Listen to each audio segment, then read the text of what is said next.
All right, everybody, welcome to Math with Grace. Today we're going to be going through Algebra, Unit 4, Lessons 11 through 15. Lesson 11 begins on page 44, and it's all about graphing compound inequalities. Then they're called conjunctions and disjunctions. So it says the solution for an inequality is an infinite set of values, right? This is an inequality. X is less than or equal to 5. It's a solid dot on 5, and everything that's less than that, for on and forever, amen, is a solution to this inequality.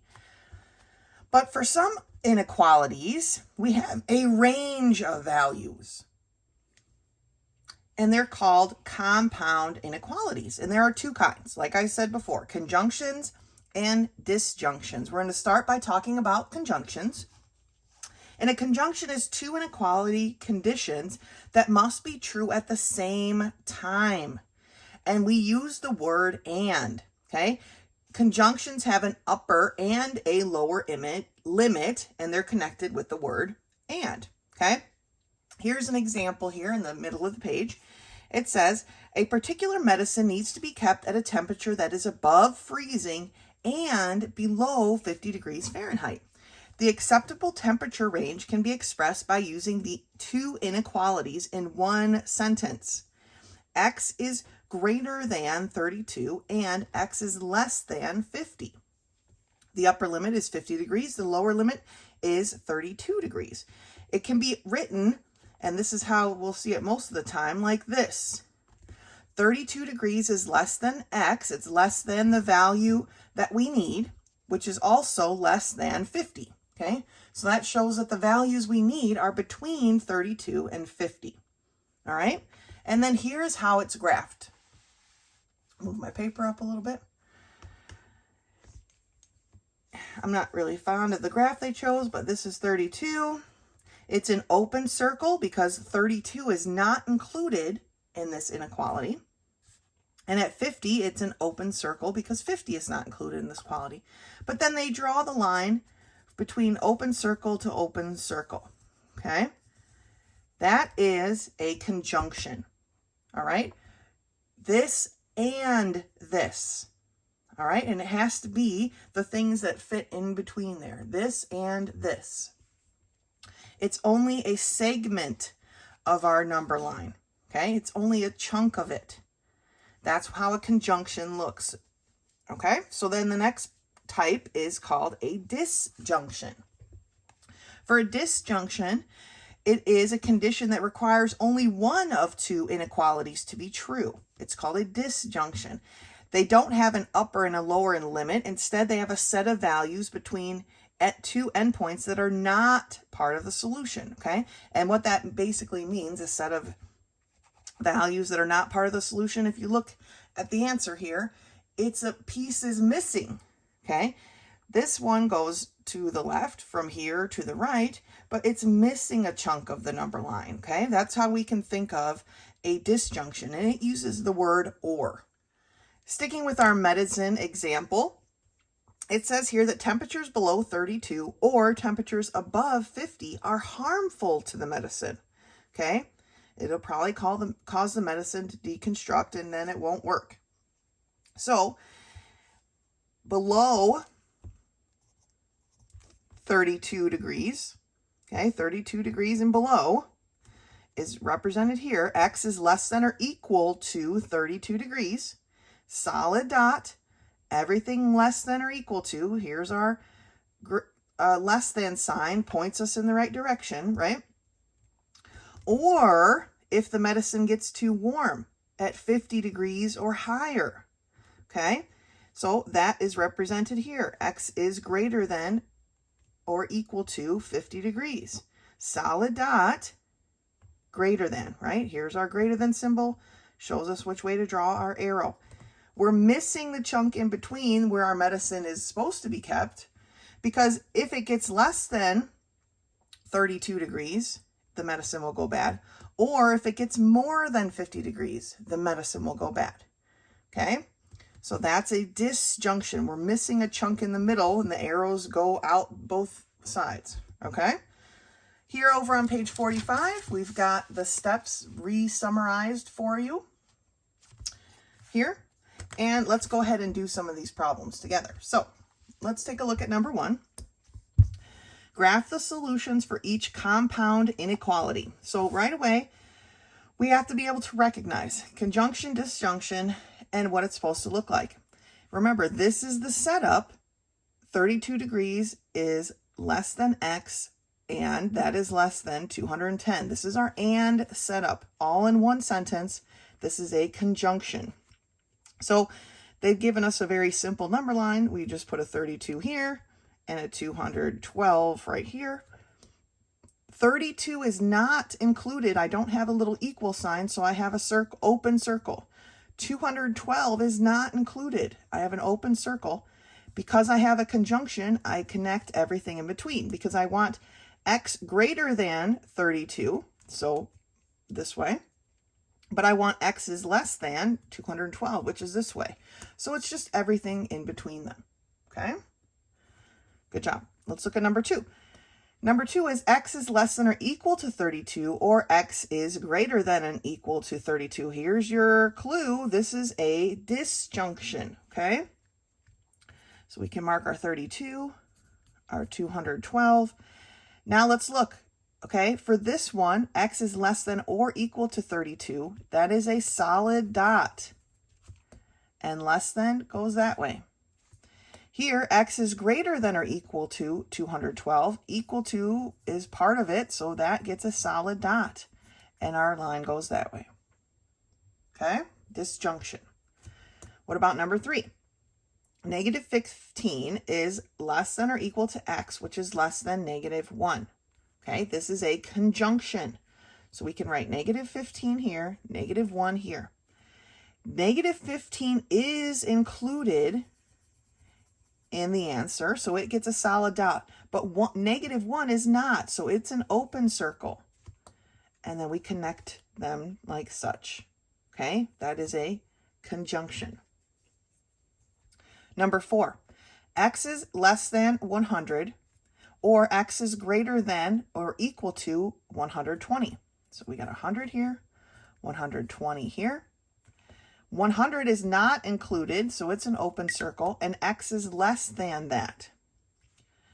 Here, x is greater than or equal to, so it is a closed circle, and it's greater than, so the arrow goes that way. Okay, this is a disjunction. Number 5, x is less than or equal to negative 9, or x is greater than 9. Okay, again, we have another disjunction. Negative 9.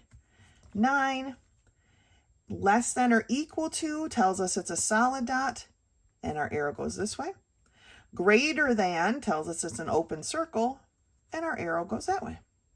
Okay, remember the arrow should go the same way. If your x is on the left-hand side, your arrow should look like the symbol. Okay, let's look at number 6.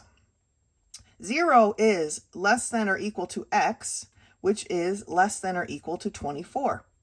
Here we have a conjunction, right, between 0 and 24. They're both included, the 0 and the 24 are both included in our answer, and we draw a line in between them. Okay? Now for 7 through 10, they want us to write compound inequalities for these graphs. So we have to know whether it's a conjunction or a disjunction. Looking at number 7, we have negative 7 and negative 5. They're both filled in, and there's a line in between them. Because we have that part, that segment of the graph, that is a conjunction.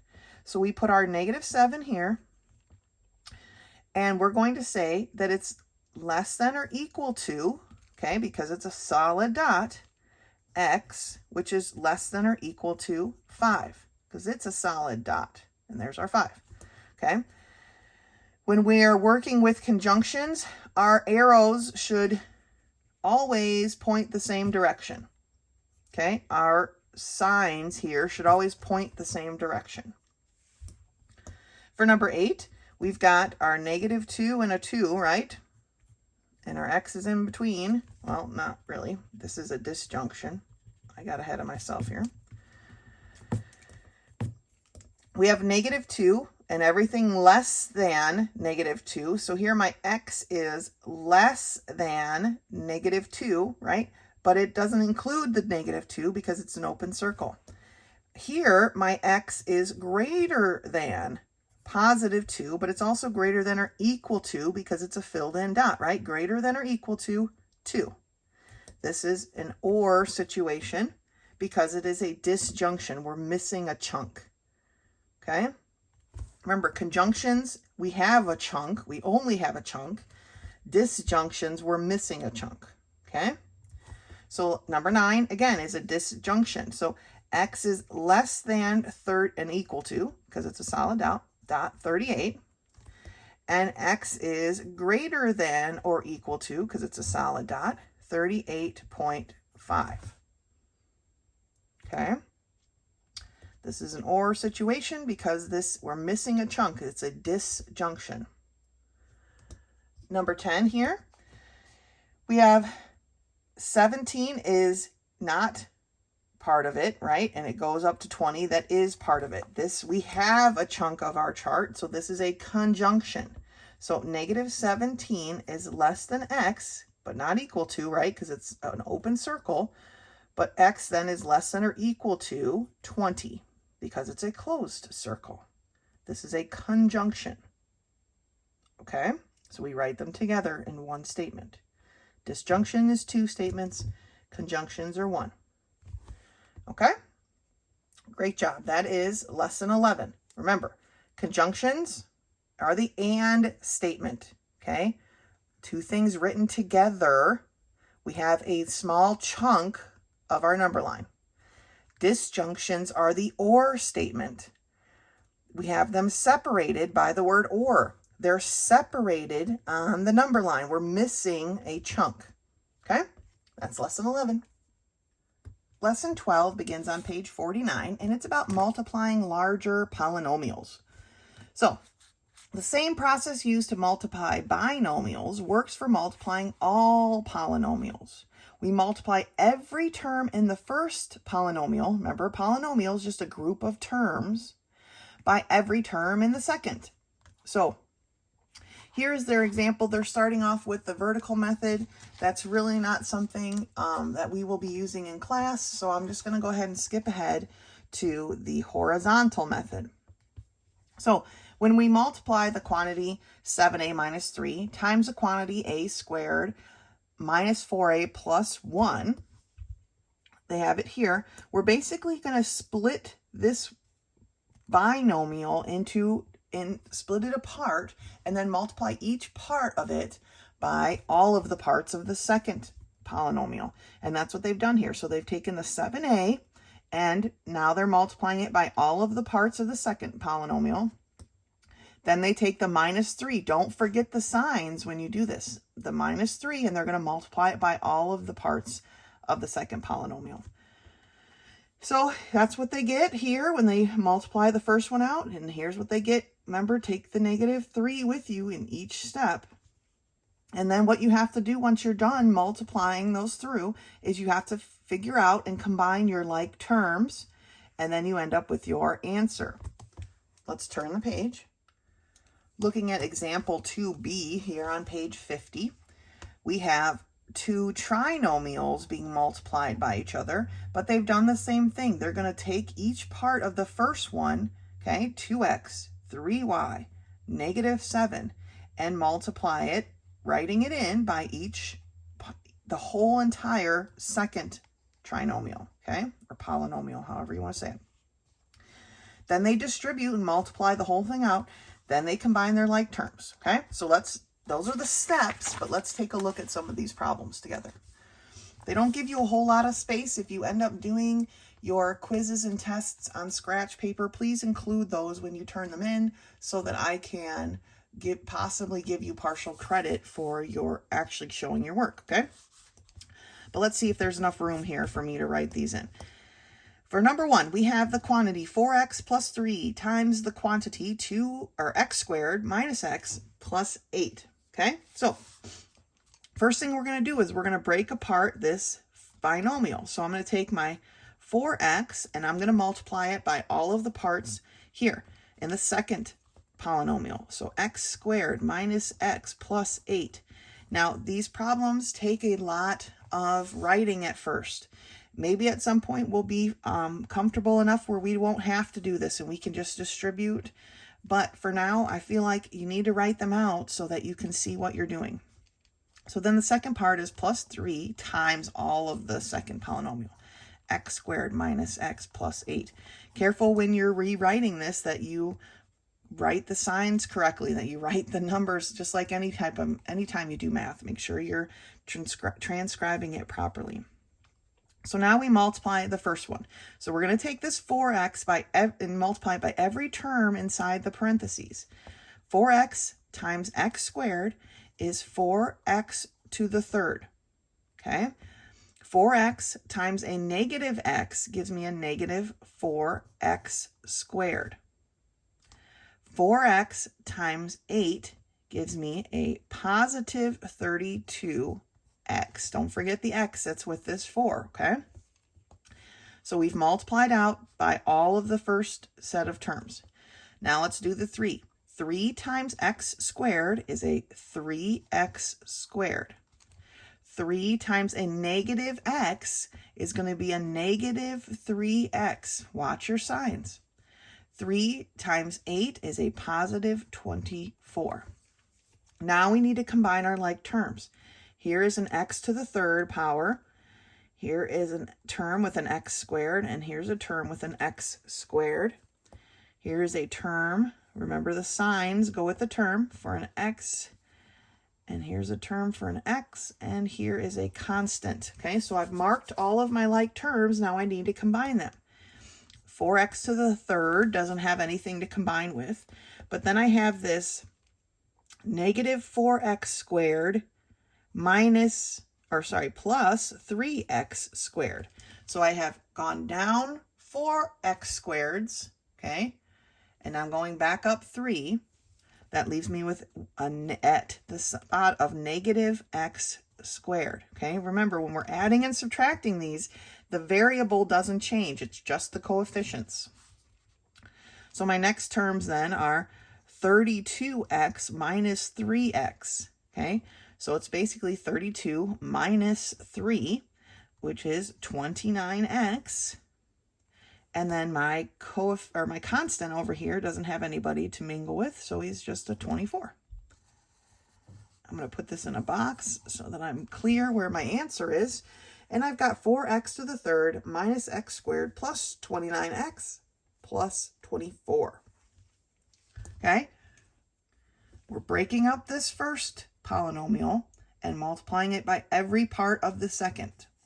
All right, let's do it again. Number 2. We have x plus 1 times the quantity x squared minus x plus 1. So breaking it up, I'm going to have x times x squared minus x plus 1. And I'm going to have 1 times x squared minus x plus 1. Okay? For the first part here, x times x squared gives me an x to the third power. X times a negative x gives me a negative x squared. X times 1 is just x. Now for this last part is my favorite kind because it's just 1 times everything in there. And we all know that 1 times any number or variable is that number or variable. So we just have x squared minus x plus 1. Okay, we basically can just drop the parentheses and the 1 and rewrite the term. So now we need to combine our like terms. So here we have an x to the third power term. Here's an x squared term and an x squared term. Here is an x term and an x term. And then here we have a constant. Now, my x to the third can't be combined with anything. We can just write it down.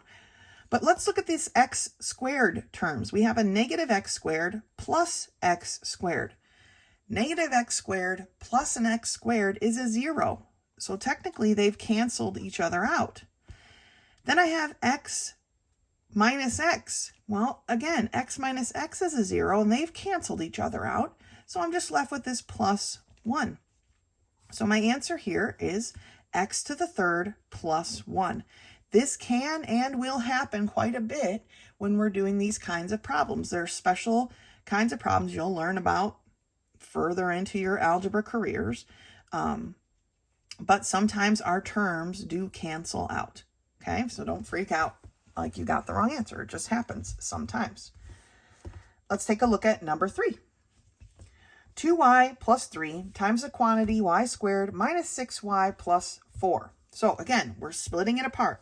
So we're going to take our 2y and write y squared minus 6y plus 4. And then we take our plus 3 times y squared minus 6y plus 4. And then we have to multiply. 2y times y squared is 2y to the third power. Remember, this is y to the 1 plus 2, basically. Remember when we multiply them. 2y times a negative 6y is going to give me a negative 12y squared. And then 2y times 4 gives me a positive 8y. Okay? Then I have 3 times y squared, which is going to give me a positive 3y squared. 3 times negative 6y gives me a negative 18y. And 3 times 4 is a positive 12. Okay, let's mark our like terms. I have a y to the third term, y squared term. Here's a y squared term. This is a y term, and then I have a constant. All right, now we add them together, combine our like terms. So I have a 2y to the third power. Then I have 8y minus 18y, okay?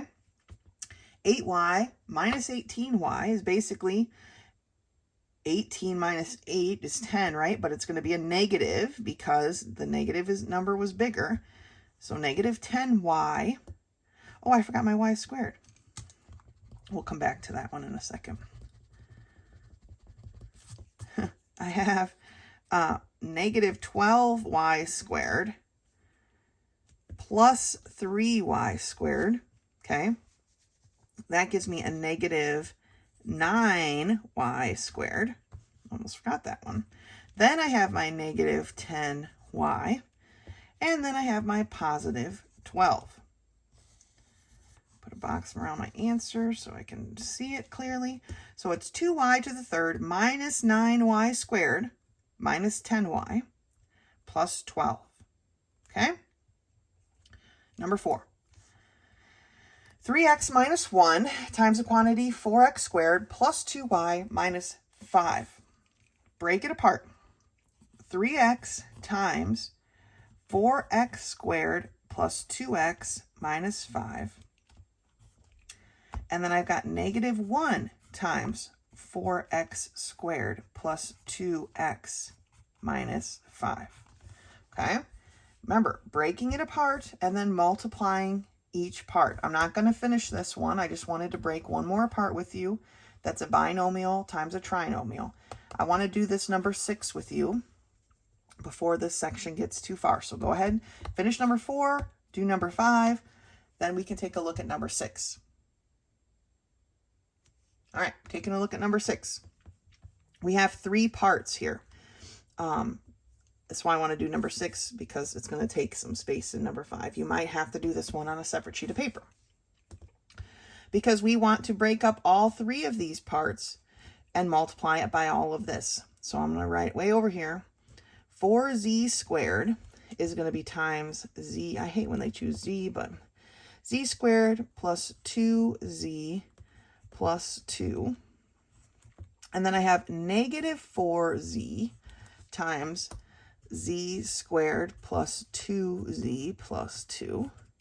And then I have plus 3 times z squared plus 2z plus 2. Okay? Those are my 3 sets of multiplication that I need to do for this problem. All right, so now let's do that multiplication. 4z squared times z squared. Remember, z squared times z squared is the same as z to the 2 plus 2, right? Or z to the 4th power. So it's 4z to the 4th power. 4z squared times 2z. 4 times 2 is 8. Z squared times z is z to the 3rd power. And then 4z squared times a 2 is a plus 8z squared. The next set, negative 4z times z squared gives me a negative 4z to the 3rd. Negative 4z times 2z gives me a negative 8z squared. Negative 4z times 2 gives me a negative 8z. All right, and then the last bit of multiplication. 3 times z squared gives me a positive 3z squared. 3 times 2z gives me a positive 6z. Trying to make sure my z's look like z's here. 3 times 2 gives me a positive 6. All right, now, there are a lot of terms here, so we need to be very careful as we're marking our terms so that we can combine our like terms. So here I have a z to the 4th power, and I'm pretty sure I don't have any others. I don't. So here are my z's to the 3rd. Here is a z to the 3rd, and that's it for them. Here are my z squared, or here's a z squared. Here's another of my z squareds, but I also have a 3rd z squared right here. Then I have some terms to just the z power there. And then I have one constant at the end, which is usually how it is. Usually there's just a constant by itself, because otherwise we'd have been able to combine like terms before that. So my z to the 4th power doesn't have any other like terms, so I've got 4z to the 4th power.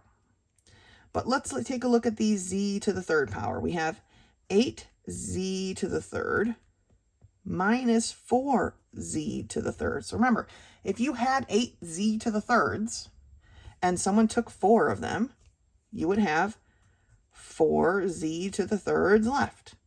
All right? Then we have our z squared. We have 8z squared minus 8z squared plus 3z squared. Well, 8 minus 8 is 0. So those two kind of cancel each other, or not kind of, they do cancel each other out. They become a 0. So we're only left with this positive 3z squared. Okay, well, what's next? Next is our z. I've got negative 8z plus 6z. So we go down 8. We come back up 6. Where does that leave us? Well, it leaves us at this negative 2z point. And then I just have my constant, which is 6. Stick in a box around it so I can see it clearly. So our answer is 4z to the 4th plus 4z to the 3rd plus 3z squared minus 2z plus 6. Okay? When you're working on these, we take the first polynomial, whether it's a binomial or a trinomial, and we break it apart, multiplying each part by the second polynomial. Okay? So I had 3 terms here in the first one, so I have 3 parts to multiply. Then we carefully multiply those through. Then we mark and combine our like numbers. Maybe this step you don't have to do. Maybe you can just go through it and do it. That's fine. If you don't want to mark them first, but you're getting them correct, that's fine. If you aren't getting them correct, then maybe you should take that extra step to mark your like terms. All right? Then we combine our like terms, and we have our answers. All right? So that's Multiplying Larger Polynomials, Lesson 12. Good job. Lesson 13 begins on page 54, and it's slopes of linear equation graphs. So it says one important characteristic of a graphed line is its angle, called the slope. Okay? They have an angle. This angle is much steeper, right, than the one here at the bottom of the page. But they have an angle. And the ratio that we use to define it is the vertical change over the horizontal change, or rise over run. You rise, then you run, okay? This ratio remains constant for the entire line, and any 2 points on the line can be used to determine that slope. You can use these 2 points, you can use this point A and point C, it doesn't matter. The ratio, once reduced, will be the same for either. And how they count this is, they start at one of the points, then they say, well, how far do I have to go up to be on level with the next point? Okay, and in this case, it's 5. And then for how far over do I have to go, or run, do I have to go until I get to that point? In that case, it's 3. So it's 5 over 3. Now, when we're working with linear equations, we do not change this to 1 2/3. We do not make this a fraction, okay, or a decimal. I mean, we leave this as an improper fraction, 5/3. That is the correct answer. So, continuing down the page here. Since any 2 points may be chosen to determine the slope of a line, the same ratio will result no matter which 2 points are chosen. Okay, so here they've given you the example of choosing points closer together, points farther apart. The only thing I can say is points closer together, you will get a ratio that is already reduced. So here they got 4 over 16, they had to reduce it. Here they got 2 over 8 and had to reduce it. Had they used the point, this point, and this point, then it would have probably been correct right off the bat. So the closer you can get your points together, the less reductions you'll have to do. When we're looking for these points, I think usually in this homework, it'll be actually marked with a green dot. But when we are looking for points, we want to pick a point where the line actually intersects one of these little blocks, right? We don't want to pick this halfway mark because that's too hard to figure out what it even is. So we want to pick these points, that's why I chose that one, where it actually intersects a corner of these little grid marks, all right? Moving on to page 55. It tells us that there are 4 types of slopes. We have positive slopes, negative slope, zero slope, and undefined slope, okay, or what's called no slope. So a positive slope basically is just that your slope is a positive number, but just if you were looking at a graph, you could know that it's a positive number. If you're looking from left to right and you put yourself on this line, so the furthest to the left, if you were walking on this line and you were walking uphill, that is a positive slope. So starting from the furthest to the left, put your little self on there and walk up it, walk on the line. If you're going up, then it's a positive slope. Negative slopes, literally, when we're dealing with the number part, is a negative number. But if you only have the graph, and again, you put yourself to the farthest left, and you're walking on this line, and you're walking downhill, that is a negative slope. Okay, the bottom of the page here, they're talking about zero slope. So if you put yourself, it's the slope, the number actually comes out to be 0. A zero slope is always going to be y equals a constant. Okay, and in this case, it's for this line here, it's y equals 3. But if you put yourself on this line and all the way to the left of it, and you're walking to the right, but there is no, right? There's 0, basically 0 slope. It's just a flat line, right? That's a 0 slope, okay? It's always a y equals something. It's going to be a horizontal line. Let's turn the page for the last type of slope. So the last type of slope here on page 56 is the undefined slope. And this slope is basically, it's a vertical line, okay? It's called undefined because when we do our rise over run, our run is a 0 because we aren't moving from left to right or right to left. Our run becomes a 0. Any number divided by 0 is an undefined term. Basically, I call these the wall, right? This is just a straight up and down. You can't walk on it. You could climb it maybe, but that's why it's a wall, okay? It is an undefined slope. In the future, they'll call it no slope. So the last one was, don't get them confused, the last one was zero slope, right? A horizontal line. This one is called no slope, okay? Because it's basically a wall. These are always x is equal to a constant. And in the case of this line, I have x is equal to 5, okay? That is the equation for that line. So please don't get them confused, the zero slope and this undefined or no slope, okay? Zero slope, flat line you can walk on. Undefined or no slope is a wall, okay? Vertical line. So every line has a numerical slope value except for this vertical line, all right? Here are some of the properties, and they want us to do a couple of these problems. Basically, they want us to determine the slopes of the line. Now, the important thing to decide right off the bat is like positive, negative, zero, or no, right? So if I was to get to the farthest left of this line and stand on it and walk, I'd be walking uphill, right? So I know this is going to be a positive slope. Here are the points that they've given us. This is the point 0, -2. And this is the point 2, 0. Okay, that's where we're going from. So first it's rise. Remember, it's rise over run. So how far do we have to rise to be on level with that next point? We have to rise 1, 2 blocks. And then how far do we have to run to get to the next point? We have to run 1, 2 blocks. Okay, 2 over 2 is our rise over our run, but we have to reduce it because 2 over 2 can be reduced to a 1. Any number over itself is a 1. So our slope here is a positive 1. Looking at number 2.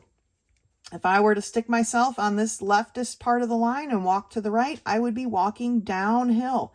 I know my slope is going to be a negative number.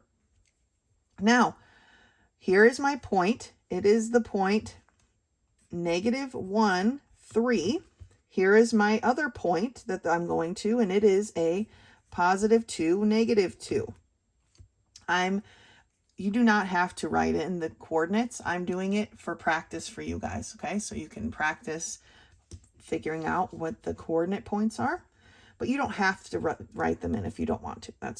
I'm just doing it to help you out. Now, what is our rise? How far do we have to go down? Remember, if we're going down, that's a negative slope. But how far do we have to rise down to get to on level? Well, it's 1, 2, 3, 4, 5 points. Okay. Once we're here, how far do we have to run to get to our point, the next point? It's 1, 2, 3. Okay. We're running 3 points. I always count from left to right. Okay. I always start with the point on the left and move to the point on the right. You don't have to do that though. You could have started here and risen 5 points, 1, 2, 3, 4, 5, and ran 3 more points, 1, 2, 3, and gotten to the same thing. Make sure you mark it with your negative. Now, this can't be reduced at all, so that is my slope. Do not change this. Again, do not change this to a decimal. Do not change this to a mixed number. This is the correct answer, -5/3, -5 over 3. That tells people your rise over your run. Looking at number 3, okay, this is a vertical line. Standing here, walking to the left, we're not going up or down, so our slope is 0, okay? This is a 0 slope. You can put a 0, you can write 0 slope, however you want to do it, okay? But this is what they're looking for on these. They only gave you 3 here at the beginning of the lesson. So what I'm going to do now is turn to a later page in the lesson and go over a couple more with you. So looking at page 59, we have 4 more problems that I'd like to do with you. It says determine the slopes of these lines and reduce the ratio if possible. So again, that's what we're doing here. This time though, they've given us black dots. It's a little bit more clear. But starting to the left and walking towards the right, we see that our slope is going up. So I know this is going to be a positive slope. So what is my rise here? Starting with this point, how far do I have to go up to be on level with the next point? Well, I'm going up 2 points, 2 blocks, right? That's my rise. Remember, we've got rise over run. Write it down for yourself if it helps. Now we're here. How far do we have to run to get to our next point?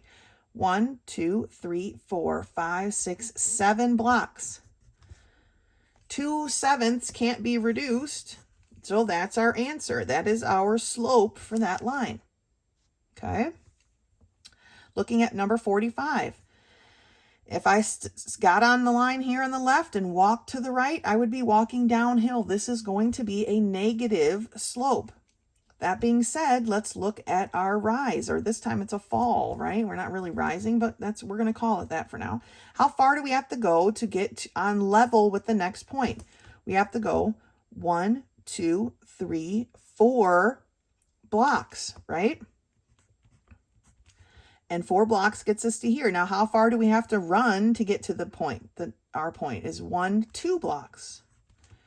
So it's -4/2. That can be reduced, right? How many 2's are in 4? Well, there are 2. So my slope for this one is a -2. Sometimes the slope is a whole number. That's okay. It's the same as basically -2/1, right? Oh, I didn't need the negative twice. It reduced to -2/1, right? This is our rise. This is our run. Every 2 points we go down, we go over 1 point, because this is actually a point on the thing as well. They just didn't mark that one. Number 46. Okay, I cannot stand on this line. It is not doesn't look like a line. Well, it is line. It looks like a line, right? But it's a wall. This is what I call my wall, right? This is my vertical line. So this is the undefined or no slope. Okay, if you want to say no slope, that's fine. It's a term that they use in Algebra 2 and even geometry going forward. Okay, so this is the undefined one. And lastly, number 47. If I stood on my line on the furthest to the left and walked, I'd be walking downhill. So I know this is going to be a negative slope. So let's take a look. How far do I have to rise to get to the next point? So I go 1, 2, 3, 4, 5. 5 points. Now how far do I have to run? 1, 2, 3 points. Okay, we always do our vertical up or down first, horizontal next. Okay. -5/3 can't be reduced. They seem to really like that number. And so that's our answer. Okay, so rise over run, up or down, over left to right. It's kind of the opposite way we plot the points, right? When we plot a point, we always go left or right first, then up or down. When we find our slope, though, we go up or down first, then left or right. So don't get that confused when you're plotting your points versus when you're finding your slope. Okay? That's lesson 13. Good job. Lesson 14 begins on page 60, and it's squaring binomials. So it says here that a polynomial can be squared by multiplying the polynomial by itself, right? That's how we square something. 3 squared is 3 times 3. So squaring a binomial like this one, x plus 3, the quantity squared, is the same as x plus 3 times x plus 3. Because the little 2 is on the outside of the parentheses, everything in there is being squared. So it's x plus 3 times x plus 3. Now here they've broken it down by the FOIL method, which we learned last week or the week before. But there's actually an easier way to do these. So we don't have to do the FOIL method all the way out. And it's this pattern of square, double, square. Okay? And what that means is we square the first term of the binomial. So here's our example. 2a minus 7, the quantity squared. It's the same as 2a minus 7 times 2a minus 7. So when we square the first term, we square this term right here, 2a squared. Well, 2 squared is 4, and a squared is a squared. Okay, I probably gave myself not enough room here. 4a squared. Then the double part means the product of the terms of the binomial. So that's these two things. These are our terms. So if we take negative 7 times 2a, that gives me a negative 14a, and then we double it. Okay, that's the double part. We multiply them together, then we double it. So we end up with 2 times negative 14a, or negative 28a. Okay, and then the last part is we square the last term. Negative 7 squared is a positive 49. Okay, so we end up with 4a squared minus 28a plus 49. Square, double, square. That's how we're going to do these. It's going to make them go a lot quicker. We take up less space. We can do it. So they've got a couple more examples. Here is the steps reduced down for you into a little chart here. But let's take a look at these problems. All right, let's do some of these together. So for number 1, we have x plus 2, the quantity squared. So it's x plus 2 times x plus 2. Okay, first term, we square. Okay, they wrote it here, square, double, square. Square the first term is x squared. Then we have to multiply these two terms together. 2 times x is 2x, but then we have to double it. 2 times 2x is 4x. And then we square the last term, which is plus 4. Square, double, square. Let's do another one. X minus 4, the quantity squared. It's x minus 4 times x minus 4. So squaring the first term gives me an x squared. Multiply these together. Negative 4 times x is negative 4x, and we double it. 2 times a negative 4x is a negative 8x. Then we square the last term. Negative 4 squared is a positive 16. It's negative 4 times negative 4. We end up with x squared minus 8x plus 16. Okay? When we do it this way, other than the FOIL method, we do not have to combine like terms. It's already all combined for us. Okay? And that is one of the properties of this squaring a binomial. Square, double, square. It only works like that for a binomial squared. So let's do number 3. It's a plus 7 squared. So a plus 7 times a plus 7. Squaring the first term gives me a squared. Multiplying the two middle terms gives me a 7 times a, or 7a. And then I double it. So it's 14a. Remember, when we are doubling it, we're basically adding 7a plus 7a, or 2 times 7a. We're only multiplying the 2 and the 7. The a is not going to change. All right, the variable doesn't change. And then we square the last term. 7 squared is 49. So a squared plus 14a plus 49. All right. Let's do number 6 together. 3a minus 2, the quantity squared. So 3a minus 2 times 3a minus 2. Square 3a. Remember, when we square these, we have to square the coefficient too. 3 squared is 9. A squared is a squared. Okay? Now we're on our double part. Negative 2 times 3a gives me a negative 6a. Doubling it, timesing it by 2, gives me a negative 12a. And then we square the last term. Negative 2 squared is a positive 4. So we end up with 9a squared minus 12a plus 4. All right, let's do number 7. 2x plus 3, the quantity squared. Oh my goodness, what did I write? Trying to write something different than I was speaking, and I messed up. 2x plus 3y times 2x plus 3y. Okay, square gives me a 4x squared. Double 3y times 2x gives me a 6xy. Okay, 3 times 2 is 6, x, y. We need to double that. So I have a positive 12xy. And then we square the last term. 3 squared is 9, y squared is y squared. And you're done, okay? Let's do number 9 together. That's our last one here example.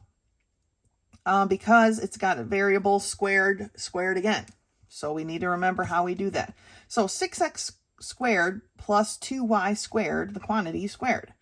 So I've got 6x squared plus 2y squared times 6x squared plus 2y squared, okay? 6x squared. We have to square the 6, which is 36. Then we have to square the x squared. So remember, when we have an x squared squared, we have a power, an exponent raised to a power. We multiply those two together. 2 times 2 is 4. So it's x to the 4. Now we're at our double part. 2y squared times 6x squared. 2 times 6 is 12. And then we have x squared, y squared, right?